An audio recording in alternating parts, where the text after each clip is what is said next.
Bon, après, je voudrais dire seulement que cette élection, l'élection ces élections au Sénégal nous permettent de réfléchir sur le développement politique en Afrique. Et là, je voudrais dire que le fait que toutes les partis concernés, que ce soit opposition, majorité, personne n'a protesté contre le processus qui a abouti à l'élection d'un opposant comme président de la République du Sénégal.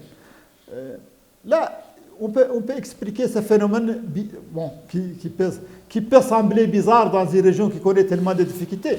Je pense par exemple à ce qui se passe au Mali, je pense à ce qui se passe au Burkina, au Niger, dans tous les 3 pays du Sahel, et l'instabilité grandissante qui sévit en Guinée-Bissau. Donc là, on peut dire que le Sénégal est différent. Il y a une classe politique très consciente qui s'est familiarisée avec les élections depuis les années 40 du XXe siècle. Donc, on peut dire que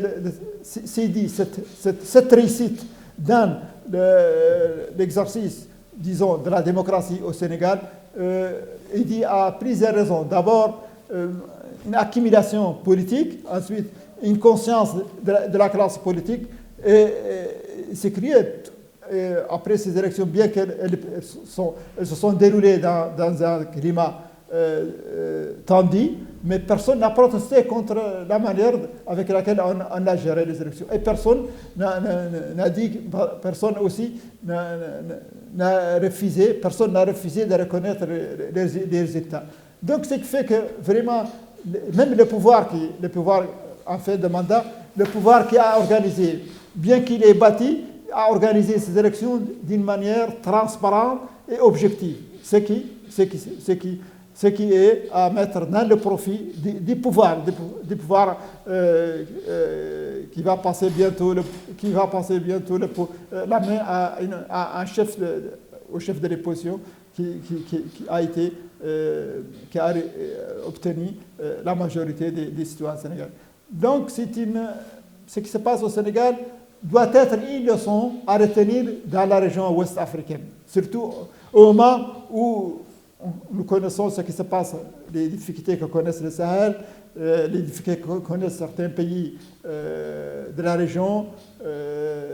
Ensuite, ça sera une leçon à méditer, et nous espérons que les autres pays prennent ça en considération. Le Sénégal nous a habitués à 3 fois, on pensait que le Sénégal est foutu, que la crise existentielle politique qu'il vit va mener à une guerre civile. Et curieusement, chaque fois, le Sénégal parvient à surmonter ces crises. En 2000, on pensait que le Sénégal va affronter une guerre civile, alors que juste après les élections, le président en exercice a reconnu sa défaite et a félicité le président en exercice. Abdou Diouf a reconnu sa défaite et a appelé son concurrent Ouad pour le remercier, pour le féliciter et reconnaître sa défaite. En 2012, la même chose aussi, Macky Sall a appelé Macky Sall a été appelé par Ouad pour lui dire, il a appelé pour lui dire je vous félicite, en reconnaissant sa défaite. Et la semaine passée, les dernières élections aussi, le président Macky Sall a appelé son concurrent pour le féliciter. Donc le Sénégal nous a donné à 3 reprises une leçon à méditer en Afrique. Et vraiment, on a besoin de cela. Et j'espère que les autres pays et les autres classes politiques dominantes, au Mali, au Niger, au Burkina, réfléchissent devant ces situations-là qu'a connu le Sénégal.